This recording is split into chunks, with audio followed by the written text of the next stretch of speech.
అయిపోతుందండి. వీళ్ళు ఎంతమంది గుర్తుందో నాకు తెలియదు, కానీ సంవత్సరం అయిపోతుంది.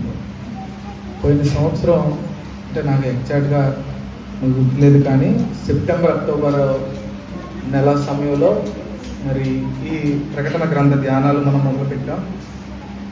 అనేకమైన విషయాలు మనం ఇంతవరకు కూడా తెలుసుకుంటూ మరి ఈ ప్రకటన గ్రంథం సాధారణంగా మన జ్ఞానంతో చదివి నేర్చుకోలేం కనుక దేవాతి దేవుడు రాయించిన విషయాలను చాలా పరిశోధించి అనేక విషయాలు జ్ఞాపకం చేసుకోవడానికి ప్రభు చూపిన కృప కొరకు ప్రభువుని హృదయపూర్వకంగా స్తుతిస్తూ మరి కొంచెం కష్టమైన అర్థం చేసుకోవడానికి ప్రయత్నిస్తూ ఉన్న సంఘస్థులందరికీ ఆసక్తితో సమయానికి కూడి వచ్చిన విశ్వాసులకి హృదయపూర్వక వందనాలు తెలియపరుస్తున్నాం. అందరికీ వందనాలండి.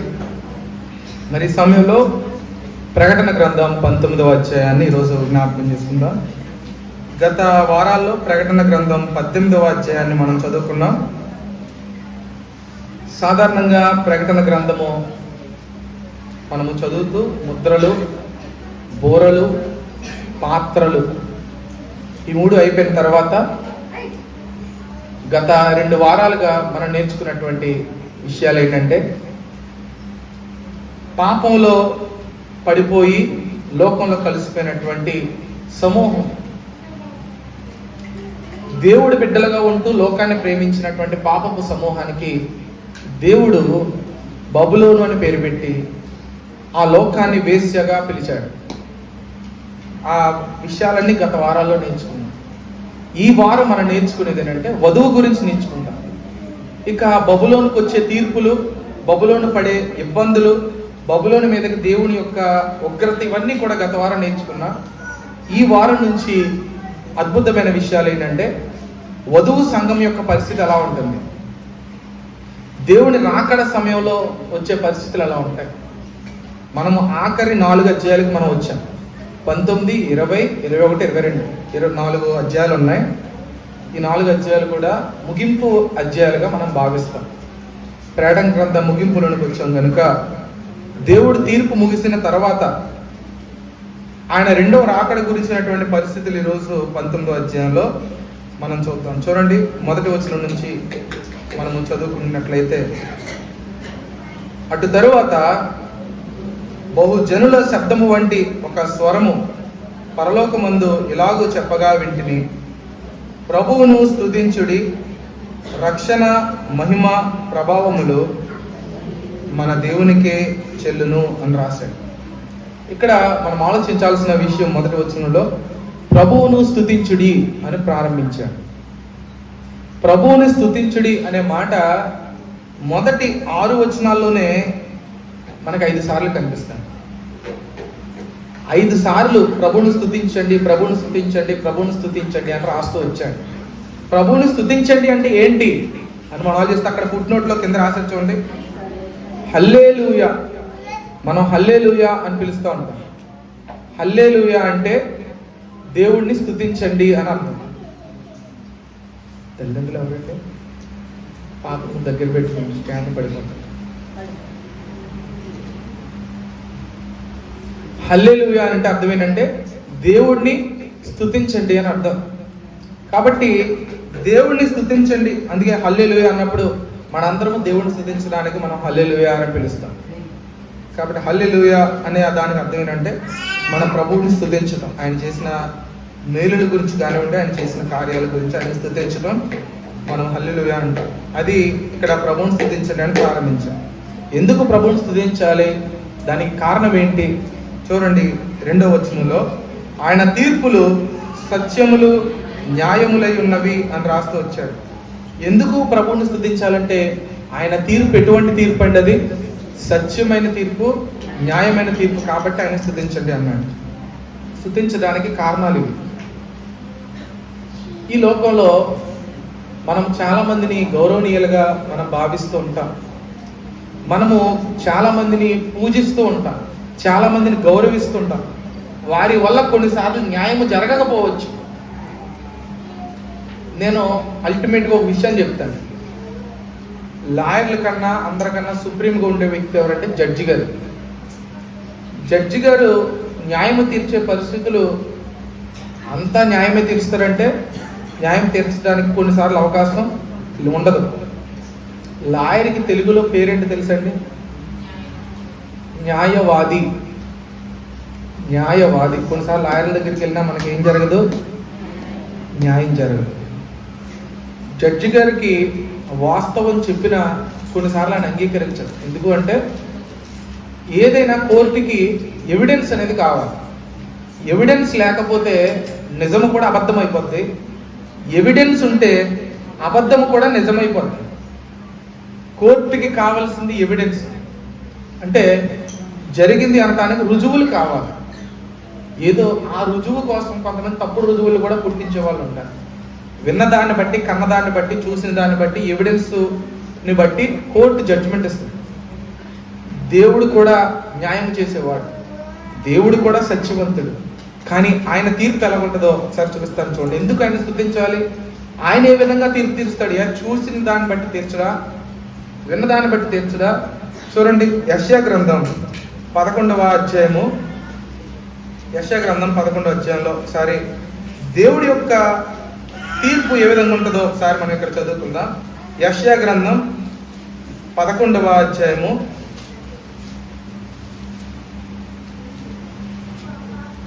3-4 కలిపి ఉన్నాయి. 4 వచనం చూద్దాం. కంటి చూపును బట్టి అతడు తీర్పు తీర్చడు, తాను వినిన దానిని బట్టి అతడు విమర్శ చేయుడు. ఆయన ఎలా తీర్పు తీరుస్తాడు అంటే, నీతిని బట్టి పేదలకు తీర్పు తీర్చును, భూనివాసులలో దీనులైన వారికి యథార్థముగా విమర్శ చేయును అనే మాట. ఈ 2 మాటలు చూద్దాం.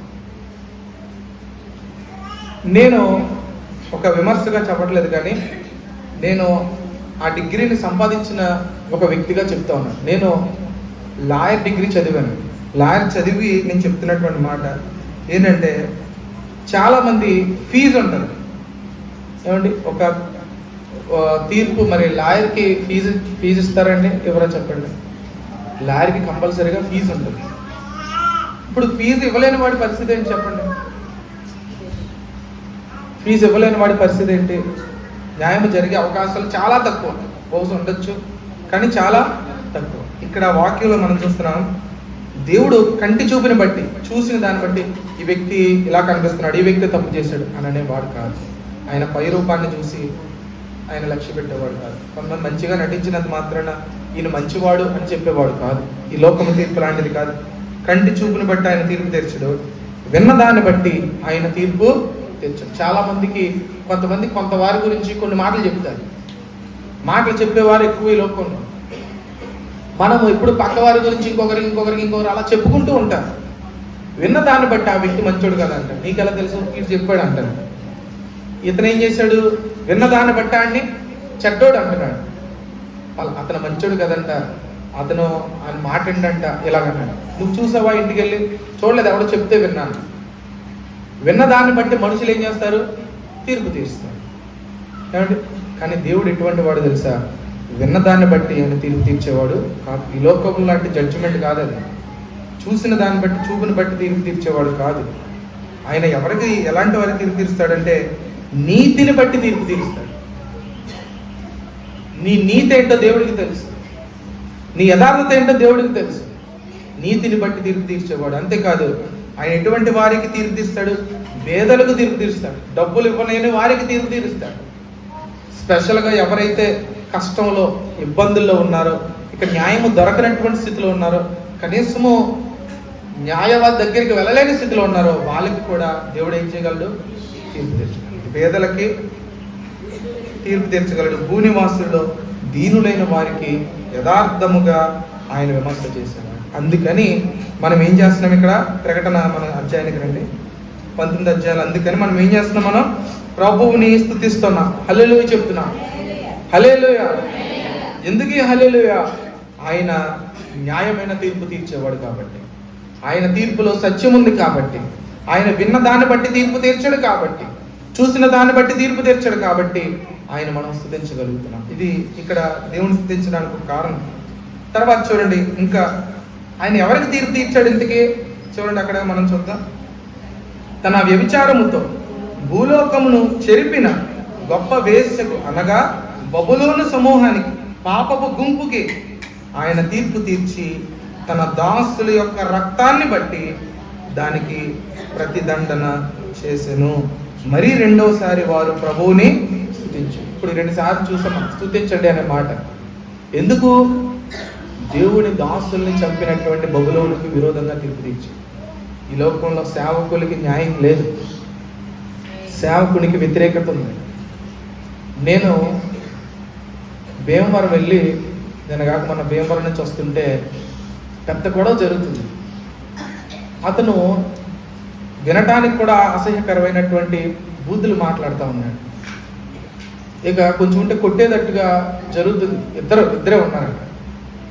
దూరం నుంచి చూస్తే ఒక సువార్త వ్యాన్ వస్తుంది. ఆ గొడవ పడే వారిలో తిట్లు తినే ఆయన బాధింపబడే పర్సన్ తెల్ల చొక్క తెల్లబండి వేసుకుని ఇలాగా ఒక బ్యాగ్ తగిలించుకుని ఉన్నటువంటి సేవకుడు. నేను చాలా హడావిడిగా ఇన్స్టిట్యూట్కి 6 మళ్ళీ నవోదయ క్లాస్ చెప్పాలని నేను అప్పటికే హడావిడిగా బయలుదేరినండి. మళ్ళీ నా మనసు ఎందుకో గద్దించి వెనక్కి వెళ్ళి ఆ ప్లేస్లో బండి ఆపి, ఏంటంటే అన్నాడు, చూడండి మత మారుతున్నాడు అని చెప్పేసి ఇంకా పచ్చి బూతులు మాట్లాడుతూ ఉన్నాడు. అప్పుడు నేను మతం మారుస్తున్నాడు అంటే, ఒక వ్యక్తి బలవంతంగా మార్చడం వల్ల నువ్వు మారిపోవు, నువ్వు మారిపోయావా? ఇప్పుడు ఒక వ్యక్తిని బలవంతంగా నువ్వు మందు తాగరా అంటే తాగుతారా చెప్పండి. ఇప్పుడు చాలామంది విశ్వాసులు ఉన్నారు. మీ దగ్గరకు ఒకడు వచ్చి నువ్వు మందు తాగంటే తాగుతారా? సిగరెట్ తాగంటే తాగుతారా? విశ్వాసులు కూడా చెప్తున్నాను నేను మిగిలిన సంగతి నాకు తెలియదు. ఇక్కడ ఏంటంటే విషయం, ఒక వ్యక్తి చెప్పినంత మాత్రం ఎవరు మారరు. మనకు మారాలనిపిస్తే ఇక్కడ ఆ రోజు నా సేవకుడిని చాలా దారుణంగా మాట్లాడుతుంటే కానీ మధ్యలోకి వెళ్ళి అడ్డుపడి నేను అన్నాను, ఒక వ్యక్తి మారటం వల్ల, ఒక వ్యక్తి చెప్పడం వల్ల ఎవడు మారడు. నీకు అనిపిస్తే నువ్వు మారుతావు. అనవసరంగా నువ్వు అతని మీద గొడవ చేయకనే నేను మధ్యలో వెళ్ళి ఆపడానికి ప్రయత్నం చేశాను. నేను వెళ్ళిన తర్వాత కొంతమంది వచ్చారు. ఆ తర్వాత అక్కడ ట్రాఫిక్ జామ్ అయింది. నేను సాధారణ ఇప్పటి వరకు ఫోన్లో చూడగానే లైవ్లో మొన్న చూశాను. ఎంత భయంకరంగా విరుచుకుపడి కొట్టడానికి ప్రయత్నం చేస్తున్నాను. ఒక మంచి మాట చెప్తుంటే ఒక వ్యక్తి కొట్టడానికి ప్రయత్నం చేస్తున్నాడు. ఏమండి, కొంతమంది గొడవ కొంతమందిని ప్రేరేపించి తీసుకెళ్తారు. ఏమంటే కొంతమంది రకరకాల లోకానుసారమైన వాటికి ప్రేరేపిస్తారు. వారికి ఎవరు అడ్డు చెప్పేవారు కాదు. ఒక మంచి మాట చెప్పి ఒక సువార్తను, ఒక వ్యక్తి జీవితాన్ని మార్చే, నైతికంగా ఆ వ్యక్తి యొక్క బ్రతుకు విధానాన్ని మార్చడానికి వాక్యం ఉపయోగపడుతుంటే ఆ వ్యక్తి మీద వ్యతిరేకతను పెంచుకుంటానన్నాడు. పరమత సహనం అనేది ప్రతి వ్యక్తికి చాలా అవసరం. మనలో కూడా విశ్వాసులు చాలామంది హైందవుల్ని ద్వేషిస్తూ ఉంటారు.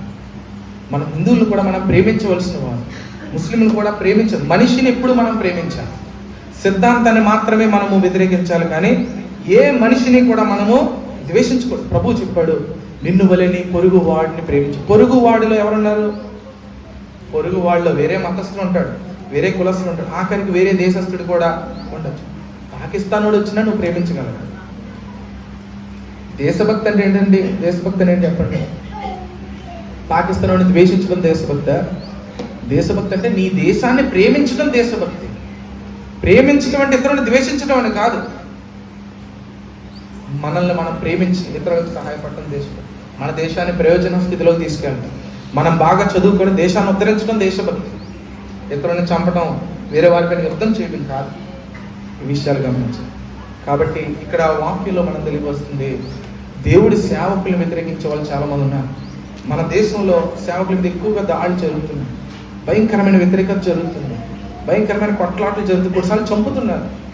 అటువంటి పరిస్థితుల్లో ఉన్న వారందరికీ ఇక్కడ న్యాయం దొరకకపోవచ్చు, కానీ పరలోకంలో దేవుడు రెండో రాకడ సమయంలో చూడండి, ఆయన దాసుల రక్తాన్ని బట్టి ఆయన ఏం చేస్తాడంట? ప్రతిదండన చేస్తాడు. ఎవరికి? వ్యతిరేకత చూపించిన గుంపుకి. అప్పుడు అర్థమవుతుంది.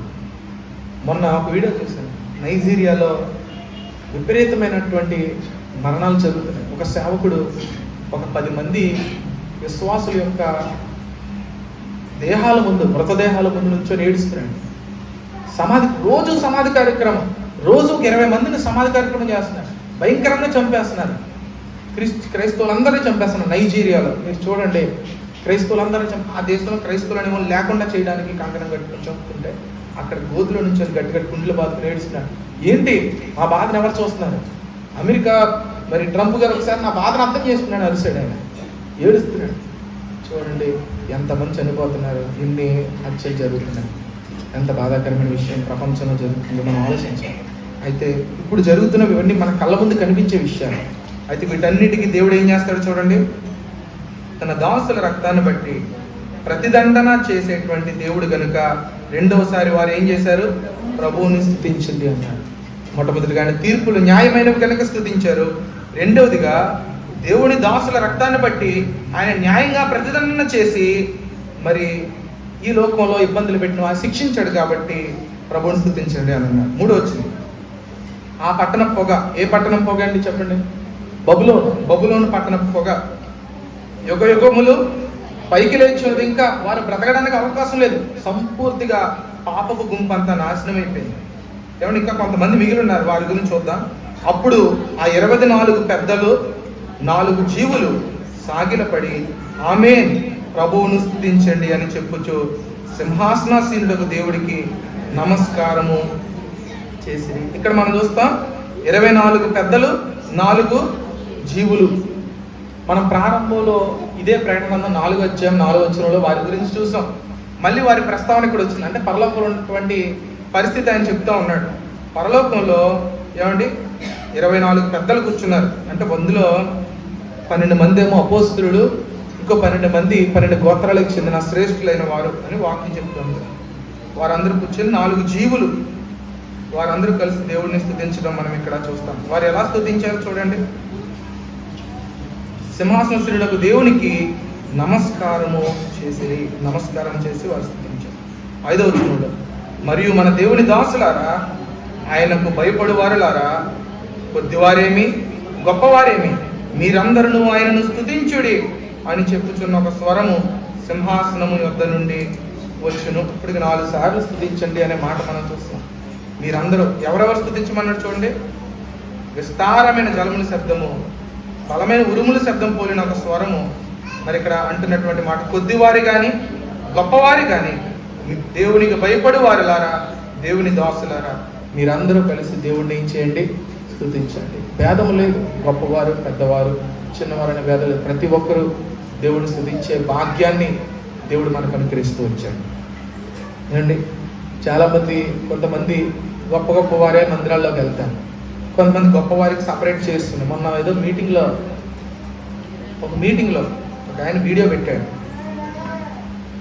ఈ మీటింగ్స్కి ఎక్కువ డబ్బులు ఇచ్చిన వాళ్ళకి స్పెషల్ చైర్స్ చేసాం ఎవరు కూర్చోడానికి అనండి. స్పెషల్ చైర్స్ ఎవరికి చెప్పండి? ఎవరికి? ఎక్కువ కానుక ఇచ్చిన వాళ్ళకి స్పెషల్ చైర్స్ వేసి. ఎంత బాధాకరమైన విషయం అండి. కానుక ఇవ్వలేని వాళ్ళ సంగతి ఏంటంటే వెనకాల కూర్చోవడం చాలా బాధాకరమైన విషయం. ఇలాంటివి ఈ లోకంలో జరుగుతూ ఉన్నాయి. అయితే ఇక్కడ వాక్యం చెప్తుంది, దేవుడిని స్తుతించడానికి ఎవరెవరిని? కొద్దివారు కానీ గొప్పవారు కానీ అందరూ సమానమే. దేవుడి దృష్టిలో అందరినీ సమానంగా ప్రేమించిన దేవుడు మన దేవుడు. ఆయన చిన్నలారా పెద్దలారా, కొద్దివారు కానీ గొప్పవారు కానీ మీరందరూ కూడా దేవుడిని స్తుతించండి అని చెప్పటం మనం చూస్తా ఉన్నాం. ఏమండి? తర్వాత 6వ వచనంలో అప్పుడు గొప్ప జనసమూహపు శబ్దము, విస్తారమైన జలముల శబ్దము, బలమైన ఉరుముల శబ్దమును పోలిన ఒక స్వరము, సర్వాధికారి అయిన ప్రభువునకు మన దేవుడు ఏలుచున్నాడు, ఆయనను స్తుతించండి. ఇప్పటి వరకు సాతాను ఏలుబడిలో బ్రతుకుతున్నాడు. సాతాను ఏలుబడి. ఇప్పుడు ఈ లోకం మీద ఎవరు ఏలుబడి జరుగుతుంది అనుకుంటున్నారు మీరు? ఈ లోకమంతటిని దేశాన్ని పరిపాలించే వాళ్ళు వేరు. ఈ లోకమంతటిని పరిపాలించే వాళ్ళు తెలుసా? సాతాను. ఎవరు సాతాను చేతిలోకి ఎలా వెళ్ళింది? మనిషే సాతాను చేతికి అప్పచెప్పాడు. సాతాను ఒక చిన్న ట్రిక్ ప్లే చేశాడు. ఈ పండు తినండి అన్నాడు, దేవుడు తినొద్దు అన్నాడు. దేవుడికి విధేయుడై ఉన్నంతసేపు దేవుడు అధికారంలో ఉంది. అధికారాన్ని దేవుడు మానవుడి చేతికిచ్చి ఈ లోకమంతటికి నువ్వే రాజువి, నువ్వు ఈ లోకం ఏలు, నువ్వు గొప్పవాడవు అని చెప్పి అధికారాన్ని మానవుడి చేతికి ఇస్తే మానవుడు ఏం చేశాడు? దేవుడు మాటను పక్కన పెట్టి దేవుడిచ్చిన అధికారాన్ని సాతాను మాట్లాడటం వల్ల సాతాను చేతిలో పెట్టాడు. అప్పటి నుంచి కూడా సాతాను పాపము చేత ఈ లోకాన్ని పరిపాలిస్తున్నాడు. సాతాను ఏలుబడిలో మనం ఉన్నాం. అందుకే ఎక్కువ మంది పాపం చేస్తారు. పుట్టుకతో పిల్లలు పాపంతో మరి పెరుగుతూ ఉన్నారు. తప్పులు చేయడం పిల్లలకు ఎవరు నేర్పాల్సిన అవసరం లేదు, వాళ్ళు స్వతహాగా నేర్చుకుంటున్నారు. ఈ పాపం ఏలుబడి చేస్తూ ఉంది. దేవుడితోనే సాతాను ఛాలెంజ్ చేస్తున్నాడు. నువ్వు నాకు సాష్టాంగ నమస్కారం పెడితే నా అధికారంలో ఉన్నటువంటి ఇవన్నీ నీ చేతికి ఇస్తానన్నాడు. సాతాన్ చేతిలో ఉన్న అధికారం, ఈ లోకం అధికారం అంతా సాతాన్ చేతిలో ఉంది. దేవుడు కూడా ఒకసారి అన్నాడు, ఈ లోకాధికారి బయలుదేరి వచ్చాడు, సమయం దగ్గర పడింది అన్నాడు. అటువంటి సాతాను ఏలుబడిలో ఉన్న ఈ లోకం చూడండి ఎవరి చేతిలోకి వెళ్ళింది ఇప్పుడు. చూడండి ఆ మాట మనం చదువుతున్నాం 6వ వచనంలో, సర్వాధికారి మన ప్రభువు ఏలుచున్నాడు అని రాశాడు. అంటే ఏలుబడి ఎవరి చేతిలోకి వచ్చింది? దేవుడి చేతిలోకి వచ్చింది. అందుకని మన అందరం దేవుని స్థుతించాలి. ఇక పాపానికి అవకాశం లేదు, ఇక పాపపు ఏలుబడికి అవకాశం లేదు. ఇక సాతాను మనిషి పైన కూర్చొని మనిషిని దాసులుగా చేసి పాపము ద్వారా పరిపాలించే అవకాశం లేదు. మనందరం పాపం నుంచి విడిపింపబడి స్వతంత్రులుగా చేయబడ్డాం కనుక దేవుని స్తుతించండి అని అన్నాడు. ఇక్కడ నుంచి ప్రాముఖ్యమైన విషయాలు ఉన్నాయి చూడండి. గొర్రెపిల్ల వివాహోత్సవ సమయం వచ్చినది, ఆయన భార్య తన్ను తాను సిద్ధపరచుకుని ఉన్నది గనుక మనము సంతోషించి ఉత్సహించి ఆయనను మహిమపరిచెదమని చెప్పగా వింటిని. ఎక్కడ సంతోషం? ఎక్కడ సంతోషం చెప్పండి? పరలోకంలో సంతోషం. దేవదూతలు అంటున్న మాట ఇది. ఏమంటున్నారు దేవదూతలు? గొర్రెపిల్ల వివాహోత్సవ సమయం వచ్చింది, ఆయన భార్య తన్ను తాను సిద్ధపరుచుకున్నది గనుక మనము సంతోషించి ఉత్సహించదము అని అన్నాడు. పరలోకంలో ఉన్న వారందరూ సంతోషించి ఉత్సహించదాం. ఎందుకు? దేవుని పరిశుద్ధమైన వధువు అనగా సంఘము, పాప మలినానికి దూరంగా బ్రతికిన ఈ వధువు అనే సంఘము సిద్ధపరచబడింది కనుక మనం సంతోషిద్దాం అని పరలోకంలో చెప్పడం చూస్తాం. పరలోకంలో సంతోషం 3 సార్లు ఉంటుంది. ఎప్పుడు? ఇంతకు ముందు కూడా చెప్పాను చూడండి, లోకాసువార్త 5వ అధ్యాయము 10వ వచనం. ఎప్పుడు పరలోకంలో సంతోషం? లోకాసువార్త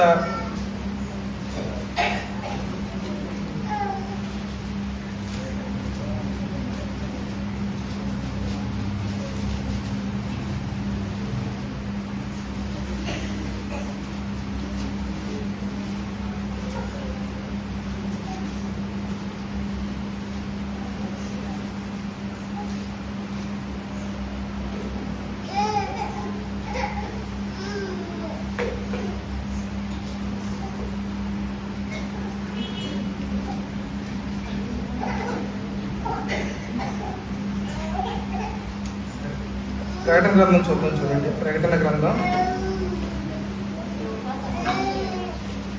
లోక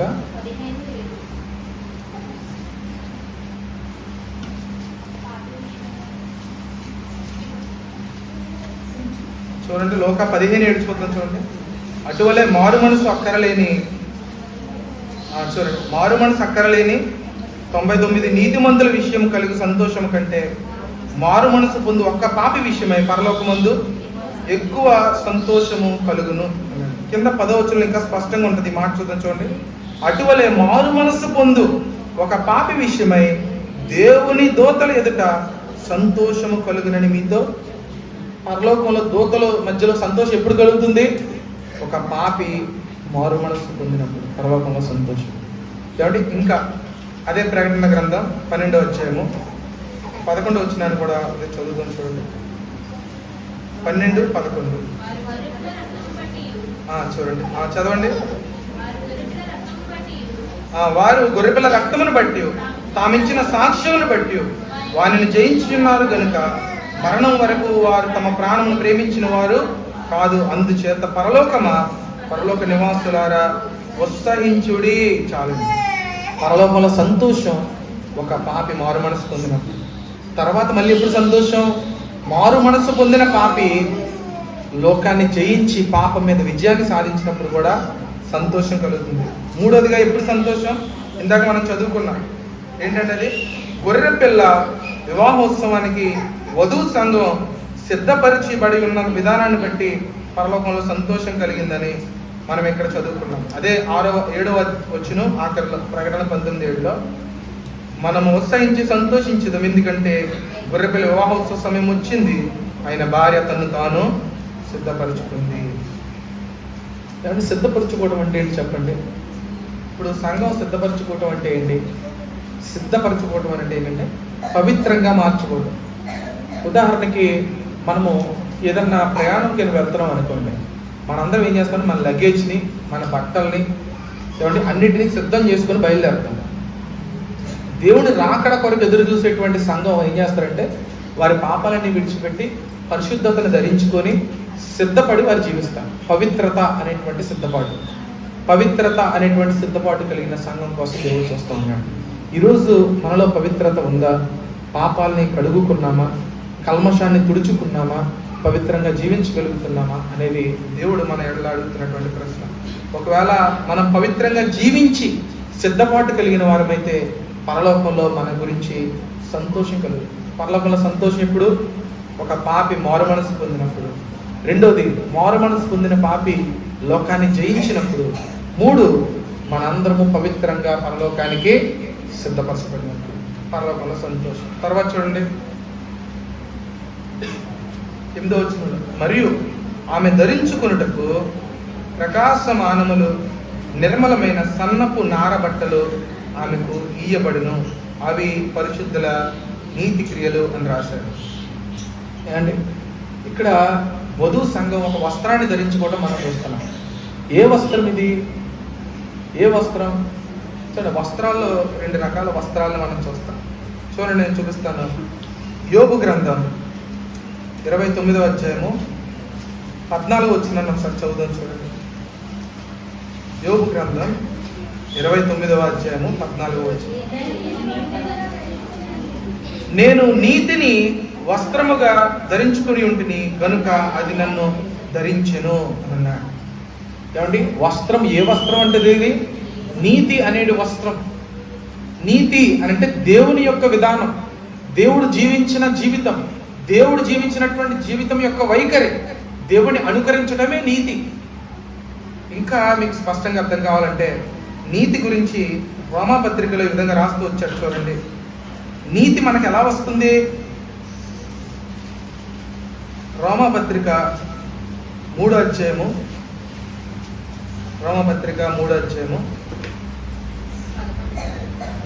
24వ వచనాన్ని ఈ విధంగా చదువుకుందాం. చూడండి, కాబట్టి నమ్మువారు ఆయన కృపచేతనే క్రీస్తునందు విమోచనము ద్వారా ఉచితముగా నీతిమంతులని ఎంచబడుచున్నారు అని అన్నాడు. నీతి అనేది దేవుడి ద్వారా ఉచితంగా లభించింది, డబ్బులు ఇచ్చి కొనుక్కున్నది కాదు. ఏమండి, ట్యాబ్లెట్స్ మనం డబ్బులు ఇచ్చి కొనుక్కుంటాం. నేను డబ్బులు ఇచ్చాను కాబట్టి దేవుడు నాకు ఇచ్చాడు, కానుక ఇచ్చాను కాబట్టి మాకు దేవుడు ఇచ్చాడు అంటానికి అవకాశం లేదు. నీతి అనేది దేవుడు ఉచితంగా మనకు అనిపిస్తుంది. అలా ఎందుకు ఇస్తాడు నీతి? ఎందుకని మన పనులకి నీతి ఇవ్వట్లేదు? ఎందుకని డబ్బులు ఇచ్చి నీతిని కొనుక్కోలేకపోతున్నాం? ఎందుకని మంచిగా జీవించిన వాడికి నీతిని గిఫ్ట్గా ఇవ్వట్లేదు? దేవుడు ఎన్నిక లేని వాడికి నీతిని గిఫ్ట్గా ఇచ్చేవాడు. అది కృప, మనం కష్టపడి సంపాదించుకున్నది కాదు నీతి అంటే. ఇదే రోమపత్రిక 4వ అధ్యాయంలో చూడండి ఎంత క్లియర్గా ఆయన మాట చెప్పాడో.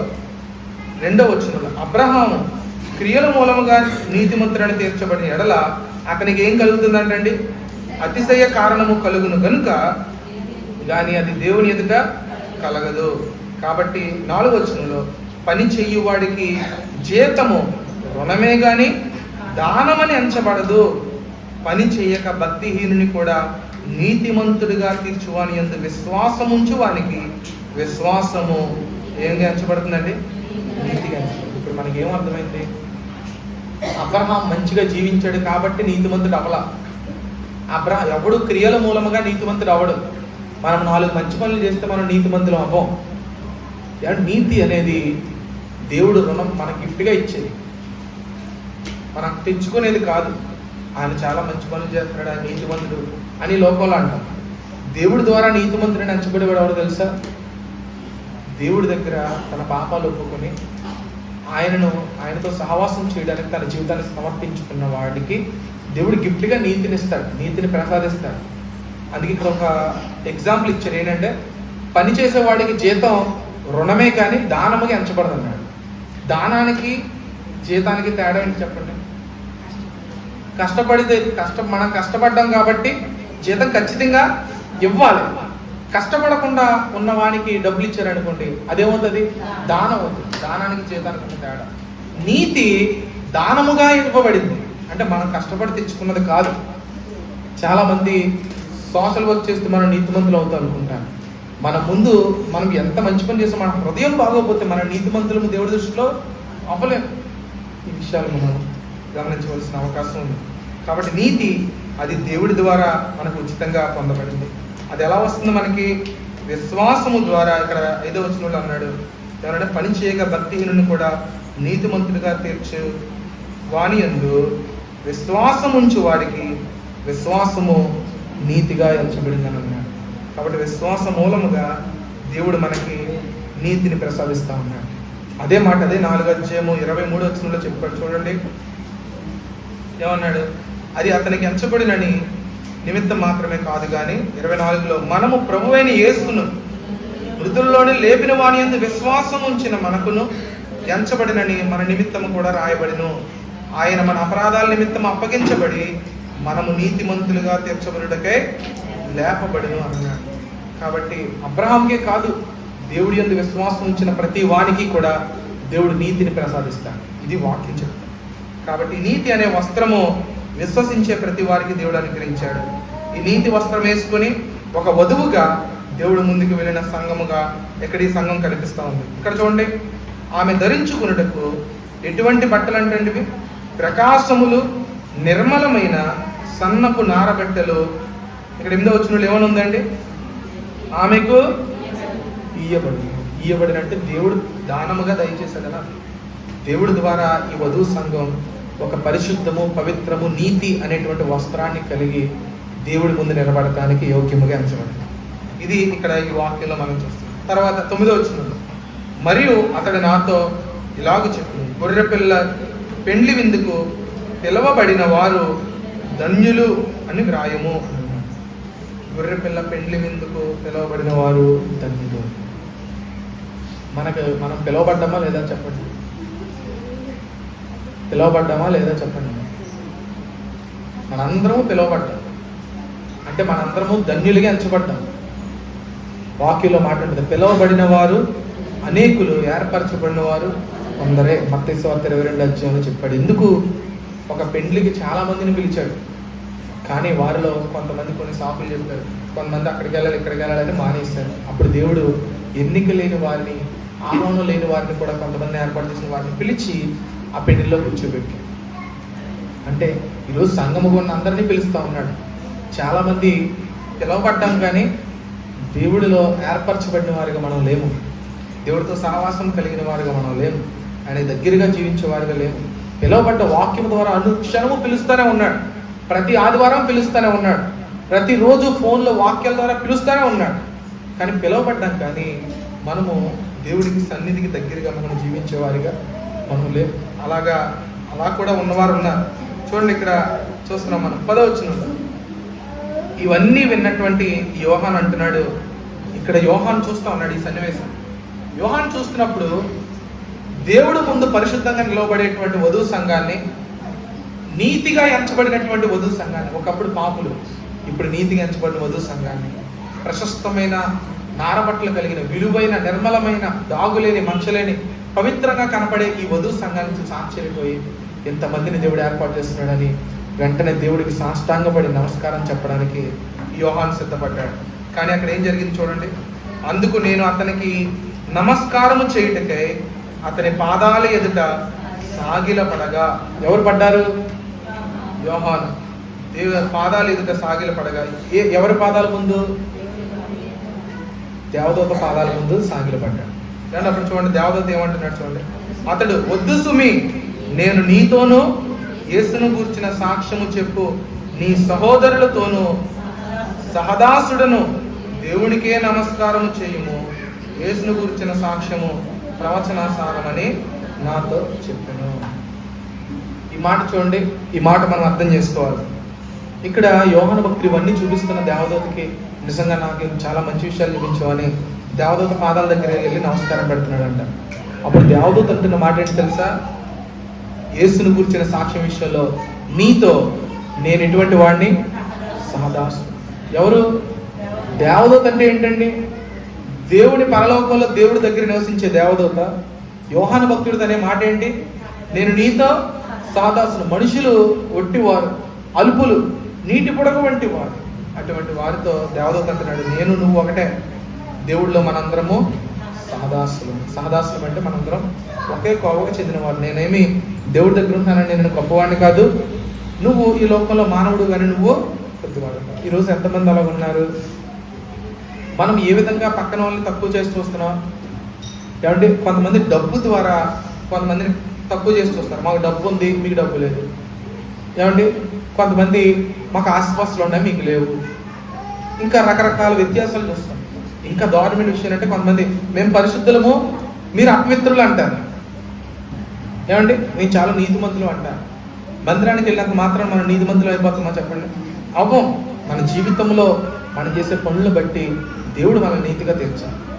రకరకాల వ్యత్యాసాలు వస్తాయి. ఇక్కడ దేవదూతగా ఉన్నటువంటి వ్యక్తి, పాపం లేని దేవదూత అంటున్న మాట ఏంటంటే, ఆయన నేను నువ్వు ఒకటే, మనిద్దరం సహదాసులము అని అన్నాడు. కాబట్టి నేనేం పరలోకంలో ఉన్నంత మాత్రం నేను బిషప్ను కాదు, నువ్వు ఈ లోకంలో ఉన్నంత మాత్రం నువ్వు బ్రదరు కాదు, నేను కూడా బ్రదర్ని, మనందరం సహదాసులము. అది తగ్గింపు అంటే. ఈరోజు చాలామంది హెచ్చించుకునే వారుగా మనం చూస్తూ ఉన్నాం. చాలామంది వారిని వారు గొప్ప చేసుకునేవారు. ఇది సాతాను లక్షణం. నేను గొప్పవాడిని, నేను పైవాడిని. చనిపోతే అందరూ చేరేది మట్టిలోకి. ఏమండి? ఈ విషయాలు గమనించి, ఎంత గొప్పవాడైనా చనిపోతే అతడు మారేది మృతదేహం కింద మారుతాడు. మహిమ దేహం కింద మార్చేది దేవుడు మాట. కాబట్టి ఇక్కడ దేవదూత తను తాను తగ్గించుకుంటూ నేను సహదాసును అని చెప్పడం చూస్తున్నాను. 11వ వచనం. ఇప్పుడు ఇక్కడ యేసు ప్రభువు రెండో రాకడ చూస్తాం. మొదటి 10 వచనాల్లో సిద్ధపరచబడినటువంటి వధువు సంఘాన్ని మనం చూస్తాం. 11వ వచనం నుంచి పరలోకము తెరవబడుట నేను చూచితిని, అప్పుడు అదిగో తెల్లని గుర్రం ఒకటి నాకు కనబడింది, దాని మీద కూర్చున్నవాడు నమ్మకమైన వాడు, సత్యవంతుడు అని నామము గలవాడు. ఈయన ఎవరో చెప్పండి? మీకు ప్రశ్న, ఈయన ఎవరో చెప్పండి? పరలోకం తెరవబడిందంట. అక్కడ నుంచి తెల్లటి గుర్రం మీద ఒక వ్యక్తి వస్తూ ఉన్నాడు. ఈ తెల్లటి గుర్రం మీద వచ్చే వ్యక్తి ఎవరో చెప్పండి? ఎవరండి? ప్రకటన గ్రంథం 1వ అధ్యాయం చూద్దాం. ప్రకటన 1వ అధ్యాయం 7వ వచనం. ఇదిగో, 1వ అధ్యాయం 7వ వచనం. ఇదిగో ఆయన మేఘారూఢుడే వచ్చుచున్నాడు, ప్రతి నేత్రము ఆయనను చూచును, ఆయనను పొడిచిన వారు ఆయనను చూచెదరు, భూజనులందరూ ఆయన చూచి రొమ్ము కొట్టుకుందురు అని అన్నాడు. మేఘారూఢుడే పరలోకాన్ని చీల్చుకొని లోకంలోనికి గుర్రం మీద వస్తూ ఉన్నాడు అని ముందే చెప్పబడింది. ఇప్పుడు వస్తున్న వ్యక్తి ఎవరో చెప్పండి? చెప్పండి, ఎవరండి? యేసు ప్రభువారు. ఇప్పుడు మీకు ఇంకో ప్రశ్న వేస్తాను. ఇక్కడ ఉన్నది యేసు ప్రభువారు అయితే ఇదే ప్రకటన గ్రంథం 6వ అధ్యాయం తీయండి. ఇదే ప్రకటన గ్రంథం 6వ అధ్యాయము 2వ వచనం చూడండి ఒకసారి. మరియు నేను చూడగా ఇదిగో తెల్లని గుర్రము కనబడును, దాని మీద ఒకడు విల్లు పట్టుకొని కూర్చుండి ఉండును, అతనికి ఒక కిరీటం ఇవ్వబడును, అతడు జయించుటకు బయలుదేరు. ఈయనెవరో చెప్పండి? క్రీస్తు విరోధి. మీరు బాగానే అన్నారు వాక్యం. ఇక్కడ 6వ అధ్యాయము 4వ వచనంలో ఉన్నటువంటి వ్యక్తి సాతాను మనిషి, ఆయన క్రీస్తు విరోధి. యేసు ప్రభు లాగా నటించి మేఘంలో నుంచి వస్తుంటే అందరూ ఈయనే దేవుడు అనుకున్నారు ఫస్ట్. కానీ ఇతని చేతులు ఏముంది? విల్లుంది. యుద్ధాలకు ప్రేరేపించి జనాలను మోసం చేసే వ్యక్తిన ఇప్పుడు అసలైనటువంటి ప్రభు వస్తూ ఉన్నాడు. ఇప్పుడు ఈ ప్రకటన 19వ అధ్యాయంలో మనం చూసేటువంటిది ఈయన మన ప్రభు యేసు ప్రభు వారు. ఆయన పరలోకం తెరవబడి ఉంటాం చూశాడు. అక్కడ తెల్లటి గుర్రం మీద యేసు ప్రభు వారు కూర్చుండి ఈ లోకానికి దిగి వస్తున్నాడు. ఆయన ఎటువంటి వాడంటే నమ్మకమైన వాడు, సత్యవంతుడు అనే నామం ఆయనకు ఉంది. ఆయన దేనిని బట్టి తీర్పు తీరుస్తాడంటే నీతిని బట్టి తీర్పు తీర్చుతాడు, యుద్ధము జరిగించున్నాడు అన్నాడు. ఆయన నామాలు ఇక్కడ రాస్తూ ఉన్నాయి. ఆయన ఎటువంటి నామం కలిగిన వాడండి? నమ్మదగిన వాడు, సత్యవంతుడు అనే నామం ఉందంట. తర్వాత 12వ వచనం వెనకాల చూడండి, వ్రాయబడిన ఒక నామము ఆయనకు కలదు, అది ఆయనకే కానీ మరి ఎవరికి. ఇప్పుడు ఎన్ని నామాలు వచ్చినాయి? 3. 1 నమ్మకమైన వాడు, 2 సత్యవంతుడు, 3 ఎవరికి తెలియనటువంటి పేరు కలిగినటువంటి నామం కలిగినటువంటి వాడు. ఇంకా ఆయనకి ఇంకో నామం ఉంది చూడండి. ఆ కింద 13వ వచనంలో మనం చూస్తాం చూడండి. ఆయనకి ఏ నామం ఉందంట? మరియు దేవుని వాక్యము అను నామము ఆయనకు పెట్టబడి ఉంది అని రాశాడు. ఏ నామం అంటే ఏంటి చెప్పండి? దేవుడి వాక్యం. ఆయన పేరేంటి? దేవుని వాక్యం. ఆయన ఎక్కడి నుంచి వస్తున్నాడు? ఆకాశం నుండి వస్తున్నాడు. ఇప్పుడు ఈయన ఎవరో చెప్పండి? దేవుని వాక్యముగా పిలువబడిన వ్యక్తి ఎవరు బైబిల్లో? యేసు ప్రభువారు. యోహాను సువార్త 1వ అధ్యాయం 1వ వచనంలో ఆది యందు వాక్యం ఉండెను, వాక్యము దేవుని యొద్ద ఉండెను, వాక్యమే దేవుడై ఉండెను. ఆ వాక్యమే శరీరాన్ని ధరించుకొని శరీరధారిగా కృపా సత్య సంపూర్ణుడిగా మన మధ్యలో నివసిస్తూ వచ్చాడు. ఈరోజు దేవుని వాక్యము అనే నామాన్ని కలిగిన యేసుప్రభువు వారిని మనం చూస్తాం. ఇది 4వది ఆయనకున్న పేరు. 5వది ఆయనకి ఇంకో పేరు ఉంది 16వ వచనంలో. రాజులకు రాజు, ప్రభువులకు ప్రభు అను నామము ఆయన వస్త్రం మీదను తొడ మీదను రాయబడింది. 5 నామాలు చూసాం యేసుప్రభు. ఏమండి ఈ నామం ఏంటండి? రాజులకు రాజు, ప్రభువులకు ప్రభు. ఈ లోకం యేసుప్రభుని రాజుగా చూడలేకపోయింది. యేసుప్రభుని అడుగుతున్నాడు పిలాతు, నువ్వు రాజు అయితే నేనేంటి? నువ్వు రాజువా? నేను రాజునే, కానీ నా రాజ్యం ఇక్కడ లేదు. ఎక్కడుంది? పరలోకం. మా స్నేహితుడు ఒకసారి ప్రశ్నించాడు, దేవుడి బిడ్డలకి ఎందుకు ఈ శ్రమలు సమస్యలు? ఏమంటే దేవుడి బిడ్డలకి ఎందుకు ఈ శ్రమలు సమస్యలు? దేవుడు ఎందుకు కాపాడట్లేదు? ఎందుకు కాపాడతలేదంటే మనం దేవుడికి చాలా దూరంగా ఉన్నాం. మనం ఏం చేస్తామంటే శత్రు సైన్యంలో మనం ఉన్నాం అనుకోండి, మన పరిస్థితి ఎలా ఉంటుందో చెప్పండి. ఇప్పుడు దావీదు శత్రువుల మధ్యలోకి వెళ్ళిపోయాడు. ఒకసారి వాళ్ళ మామగారిని తప్పించుకుందామని పారిపోయి ఒకసారిగా ఫిలిస్తీన్ల మధ్యలోకి వెళ్ళాడు. మొత్తం వాళ్ళందరూ శత్రుసరి ఈయన దావీదని తెలిస్తే అక్కడే చంపేస్తాడు. అటువంటి స్థితిలో దావీదు వెర్రివాడి వలె నటించడానికి ప్రయత్నం చేశాడు. ఇప్పుడు మనం ఈ లోకంలో, పాపం లోకంలో మనం బ్రతుకుతున్నాం కాబట్టి మనం ఈ లోకంలో యాత్రికులను వాక్యం చెప్తున్నాం. ఆయన రాజ్యం అక్కడ ఉంది, మనం ఆయన ప్రెజెన్స్లో కాదు, పాపపు రాజ్యంలో మనం ఉన్నాం. కాబట్టి పాపపు కాడి కింద ఉన్నాం కాబట్టి శ్రమలు సమస్యలు వస్తాయి. అయినా దేవుడి పాపపు కాడి కింద ఉన్నామని తెలిసి మనలోనే నివసించి మనతో ఉండడానికి ఇష్టపడ్డాడు. ఎక్కడో నన్ను ఎత్తుక్కోవాల్సిన రావాల్సిన అవసరం లేదని అన్నాడు. చాలామంది దేవుడిని ఎత్తుక్కోవడానికి చాలా చోట్లకి వెళ్తారు. మొన్న ఒక ఆయన నేను చెప్పాను, ఒక ఆవిడ గౌరీపట్నం వెళ్ళి గుండు చేయించుకొని వచ్చాను. నేను ఆవిడ డైరెక్ట్గా ఫేస్ టు ఫేస్ చెప్పాను, మీరు చేసిన చాలా తప్పండి అని చెప్పాను. ఎందుకంటే గుండు చేయించుకోవటం వల్ల దేవుడు మనకి దగ్గరికి రాడు, మనము నీతిమంతులుగా మనము ఎంచబడం. నా మోకాలు నొప్పులు వచ్చేంత ప్రార్థన చేయను. ఎందుకు? మెట్లు మోకాలు ఎక్కానన్నాడు. మెట్లు మోకాలు ఎక్కుతూ వల్ల నీకు మోకాలు నొప్పులు తప్ప దేవుడి దగ్గరికి మనం వెళ్ళలేము. దేవుడు హస్తకృత్యమైన దేవాలయాల్లో ఉండడు. ఈరోజు తాడేపల్లిలో పెద్ద కలర్ టెంపుల్ కట్టిన మాత్రం అందులో దేవుడు వచ్చి కూర్చోడు. దేవుడు స్థలాల్లో వాటిలో నివసించేవాడు. దేవుడిని కనుగొనడానికి ఏ పుణ్యక్షేత్రాన్ని మనం వెళ్ళక్కర్లేదు. అది వేలంకినైనా గౌరీపట్నమైనా ఎక్కడికి మనం వెళ్ళాల్సిన అవసరం. దేవుడు మనం ఉన్న చోట మన హృదయంలోకి దిగి రావడానికి ఇష్టపడతాడు. మీరు దేవుని ఆలయమై ఉన్నారని మీకు తెలియదా? ఎవడైనా ఆయన ఆలయాన్ని పాడు చేస్తే నేను ఆయన పాడు చేస్తున్నాను. దేవుని హృదయంలో నివసించే దేవుడి లోపల ఎక్కడా కనపడదు. అన్యులు దేవుడిని ఎత్తుక్కుంటూ చాలా చోట్లకి వెళ్తున్నారు. నేను చూస్తాను ఈ మధ్యకాలం. మనము కూడా అలా వెళ్తే మనకు తేడా లేదు. దేవుడు అందరిలాంటి వాడు కాదు. మన కోసం ఈ పరలోకాన్ని దిగి ఈ లోకానికి మానవుడికి వచ్చి మన హృదయంలో నివసించడానికి ఇష్టపడినవాడు. మన హృదయాన్ని పరిశుద్ధంగా చేసుకుని అందులోనే నివసిస్తాడు. ఆత్మీయంగా 10 మంది కూడుకుని ఎక్కడైతే 2-3 ఉండి ఆయన ఆరాధిస్తారో అక్కడికే ఆయన వస్తాడు. ఆయన నశించిన వాడిని వెదకి రక్షించడానికి వెతుక్కుంటూ ఈ లోకానికి దిగి వచ్చాడు. అదే క్రిస్మస్. క్రిస్మస్ అంటే దేవుడు మన దగ్గరికి రావడం క్రిస్మస్. కాబట్టి ఈ విషయాలు మనం గమనించాలి. ఏమండి ఇక్కడ వాక్యంలో మనం చూస్తున్నా ఏమన్నా ఆయన పేర్లు చూసారా? ఆయన రాజ్యం పైన ఉంది. ఆయన రాజులకు రాజు అని నామం కూడా ఆయనకి పెట్టబడింది. ఏమండి ఆయన గురించిన విషయాలు 12వ వచనం నుంచి చూడండి. ఆయన ఎలా ఉన్నాడు? ఆయన నామాలు చూసాం, 5 నామాలు చూసాం. తర్వాత ఆయన రూపాన్ని చూద్దాం. 12వ వచనం. ఆయన నేత్రాలు ఎలా ఉన్నాయి? అగ్ని జ్వాలల వంటివి. ఆయన శిరస్సు మీద అనేక కిరీటములు ఉండెను అని రాశారు. ఏమండి తర్వాత 13లో రక్తములో ఉంచబడిన వస్త్రము ఆయన ధరించుకున్నాడు. సిలువ త్యాగానికి గుర్తుగా ఉంది ఆయన వస్త్రం. ఆయన కళ్ళు ఎలా ఉన్నాయంటండి? అగ్ని జ్వాలల వంటి నేత్రాలు. కమలాకర్ గారి పాట రాశారు, మీరు అంతమంది తెలియదు. అగ్ని జ్వాలల వంటి కన్నులు కలవాడా, అపరంజిని పోలిన పాదములు గలవాడా. తెలుసండి? ఎవరైనా విన్నారు ఈ పాట? విన్నవాళ్ళ స్తోత్రం చెప్పండి. ఎవరు వినలేదు? చాలామంది లేటెస్ట్ వచ్చే సాంగ్స్ వింటున్నారు.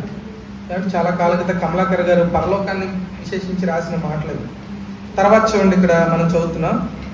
ఇంకా ఏమైనా ఆయన 14 వచనంలో పరలోకమందు సేనలు శుభ్రమైన తెల్లటి నారబట్టలు కట్టుకుని తెల్లని గుర్రములకి ఆయనను ఎత్తబడిన సంఘం అంతా మళ్ళీ కిందకి వస్తున్నారు. ఎవరితో? ఇక్కడ సేన అని రాశారా, సేనలు అని రాశారు? చెప్పండి. అంటే గుంపులు, చాలా గుంపులు ఉన్నాయి. యేసు ప్రభుతో పాటు ఎత్తబడిన గుంపు, హతసాక్షుల గుంపు, 12 మంది శిష్యుల గుంపు, యేసు ప్రభుని కళ్ళారా చూసిన వారు చాలా గుంపులు. అందరూ తెల్లటి గుర్రాలకి లోకంలోనికి పరలోకం నుండి దిగి వస్తాం. యోహాను చూసి ఆశ్చర్యపోయాడు. తర్వాత చూడండి, జనముల కొట్టుకై నోటి నుండి వాడిగల ఖడ్గము బయలు వెలుచున్నది, ఆయన ఇనప దండముతో వారిని ఏలును, ఆయనే సర్వాధికారి అయిన దేవుని తీక్షణమైన ఉగ్రత అను మధ్యపు తొట్టి అనగా పాపపు సమూహాన్ని త్రొక్కును అని రాస్తూ, రాజులకు రాజు అని ప్రభులకు ప్రభు అనే నామము ఆయన వస్త్రం మీద తొడ మీద రాయబడి ఉంది. ఏమండి, ఇప్పుడు ఆయన లోకానికి దిగి వస్తూ ఉన్నాడు.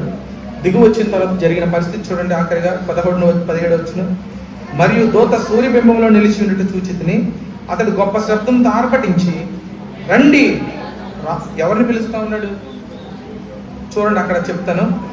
రాజుల మాంసమును, సహస్రాధిపతుల మాంసమును, బలిష్ఠుల మాంసమును, గుర్రముల మాంసమును, వాటి మీద కూర్చుండి వారి మాంసమును, స్వతంత్రులేమి దాసులేమి, కొద్దివారేమి గొప్పవారేమి, అందరి యొక్క మాంసమును తినుటకై దేవుని గొప్ప విందుకు కూడి రండని ఆకాశమందు ఎగురుచున్న సమస్త పక్షులు రమ్మని పిలుస్తాం. దేవదూత, పక్షులారా మీరందరూ అక్కడ ఎగరడం కాదు, మీకు ఆహారం ఉంది. కింద రాజులు హెచ్చించుకున్నవారు, దేవుడికి విరోధంగా ఉన్నవారు అందరి యొక్క మాంసాన్ని తినడానికి కిందకి రండి అని పక్షుల్ని పిలవటం మనం ఇక్కడ చూస్తా ఉన్నాం. అప్పుడు చూడండి, అప్పుడు దేవుడు యుద్ధం చేస్తా ఉన్నాడు పాపపు సమూహంతో. 20 వచనంలో, అప్పుడు ఆ మృగము దాని ఎదుట సూచక్రియలు చేసి దాని ముద్రను వేయించుకున్న వారిని, ఆ మృగపు ప్రతిమకు నమస్కరించిన వారిని మోసగించిన ఆ అబద్ధ ప్రవక్తి. ఎంతమంది ఉన్నారండి ఇక్కడ? ఇద్దరే. ఒకటెవరు? 20 వచనంలో ఆ మృగము, 2 మనుషుల్ని మోసగించిన అబద్ధ ప్రవక్త. వారిద్దరూ పట్టబడి, వారిద్దరూ ఎక్కడ పడవేయబడ్డారు? గంధకముతో మండు అగ్నిగుండములో ప్రాణముతోనే వేయబడిరి. మనుషులు చాలా మంది 666 ముద్రించుకొని సాతానుకు లోబడ్డారు. ఈ సాతాను దేవుడి ఆకారంలో వచ్చి మనుషులు మోసగించిన అబద్ధ ప్రవక్త. మొట్టమొదటి వీళ్ళిద్దరూ ఎందులో వేయబడ్డారు? అగ్నిగుండంలో ఫస్ట్ పడవేయబడింది వీళ్ళిద్దరే.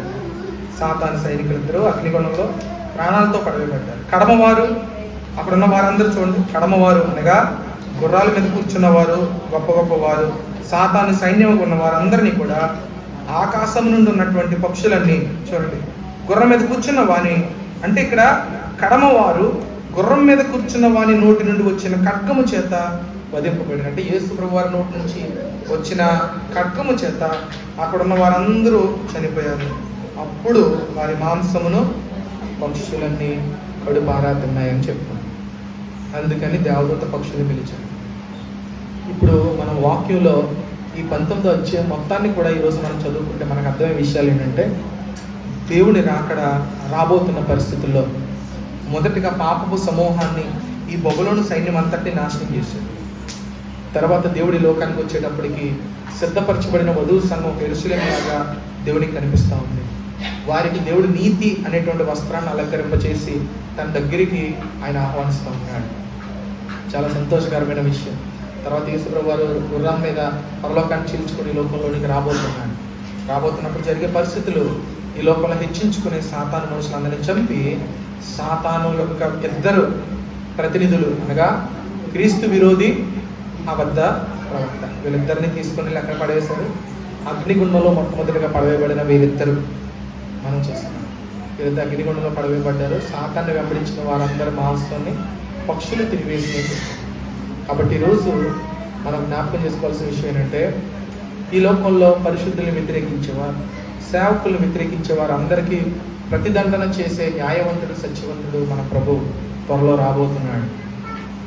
మనం రాజీ పడి పాపానికి, ఆ క్రీస్తు విరోధికి, అబద్ధ ప్రవక్తకి సాగిల పడితే మాత్రం వారితో కలిసి మనం కూడా ఉగ్రతకు గురి కావాల్సిన పరిస్థితి వస్తుంది. కనుక మనందరము కూడా మారు మనసు రక్షణ అనుభవంతో నేడు అనే సమయం ఉండగానే, ప్రభువా నేను పాపిని, దేవా నేను కూడా అలంకరించబడిన వధువు సంఘం వలె నీతిగా నీ ద్వారా ఎంచబడి నేను నీ దగ్గరికి ఎత్తబడాలి, నీ సైన్యంలో సభ్యుడిగా చేరాలి, పరలోక ఆనందాన్ని నేను అనిపించాలి, సాతానిచ్చే తాత్కాలికమైన సంతోషాలు నాకు వద్దు అని మనం ప్రార్థన చేసుకుంటాం. పరలోకంలో సంతోషం కలుగుతుంది ఒక పాపి మారు మనసు పొందినప్పుడు, మనలాంటి విశ్వాసి పాపాన్ని జయించినప్పుడు. మూడవదిగా ఈ సంఘం అంతా వధువు సంఘం వల్లే పరలోకానికి సిద్ధపడినప్పుడు. కాబట్టి ఆ విధంగా మనం జీవిద్దాం. నేడు అనే సమయం ముందుగా ప్రార్థన పడుతున్న దేవుని పాదాల చెంతకి మనం వచ్చి ప్రార్థన చేస్తాం. కళ్ళు ఉంచి కళ్ళు మూసుకొని ప్రార్థన చేస్తున్నాం. ఈ 19వ అధ్యాయంలో వధువు సంఘం గురించి, ప్రభు రాకడ గురించి 2 విషయాలు మనం చూసాం. సాతానుని వెంబడించిన వారు అగ్నిగుండంలో పడవేయబడ్డారు. సాతాను సమూహం ఆకాశ పక్షులకు ఆహారం అయిపోయారు. కానీ విశ్వాసులు మాత్రం పరలోకానందాన్ని అనిపించడానికి వధువు వలె ప్రత్యేకించబడ్డారు. నువ్వు వధువు సంఘం వలె నువ్వు సిద్ధపరచబడ్డావా? ప్రభు వాక్యం ద్వారా నీతో మాట్లాడుతూ ఉన్నాడు. మన స్పందన ఏంటి? ప్రార్థన చేసుకుంటాం. ప్రేమగల తండ్రి, ప్రభువానికి వందనాలు, స్తోత్రాలు. వాక్యం విన్న ప్రతి ఒక్కరిని బలపరిచి మీ దృష్టికి యోగ్యులుగా సిద్ధపరచండి. ఇప్పుడున్న తాత్కాలిక ఆనందాల కోసం సాతానికి లోబడి పరలోక ఆనందాన్ని, భాగ్యాన్ని కోల్పోయే వారిగా మేము ఉండకుండా, పరలోక ఆనందం కోసం యోగ్యము కానీ ఈ లోకంలో శ్రమను అనుభవించైనా సరే మీ కృపకు యోగ్యులుగా సిద్ధపడడానికి సహాయం చేయమని దేవానికి వందనాలు, స్తోత్రాలు చెల్లిస్తున్నాం. ప్రభువా, పాపాన్ని జయించడానికి, మారు మనసు ఆనందాన్ని పొందడానికి, వధువుగా సిద్ధపరచబడటానికి, పవిత్రంగా జీవించడానికి మాకు సహాయం చేయండి. అనుదినము నీ సువార్త ద్వారా మమ్మల్ని పిలుస్తున్నాం, కానీ మీ ఏర్పాటును మేము గ్రహించలేకపోతున్నాం. అటువంటి జీవితాలు మాకు వద్దు ప్రభు. దేవా, నశించిపోయే అగ్ని గంధకాలతో మండు కుండములో మేము పడకూడదు ప్రభు. దేవా, ఎత్తబడే గుంపుగా మేము ఉండటానికి సహాయం చేయండి. ఈ వాక్యాన్ని మా హృదయాల్లో భద్రపరచండి. యేసే నామమున ప్రతి ప్రార్థన స్తుతించి వేడుకుంటున్నాం తండ్రి. అలాగే కొంతమంది ప్రార్థనలు ఎక్కించండి.